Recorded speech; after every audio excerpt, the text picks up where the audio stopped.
大家好，我是总舵主。今天我分享的是广东白灼虾的教程。视频的结尾我还分享了一个超实用的大虾去壳的小技巧。首先，大虾我们先清洗一下，起锅烧水，然后水开之后再放入大虾。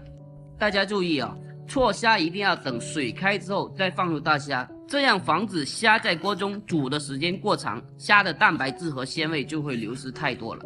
而姜葱可以去腥增香的作用。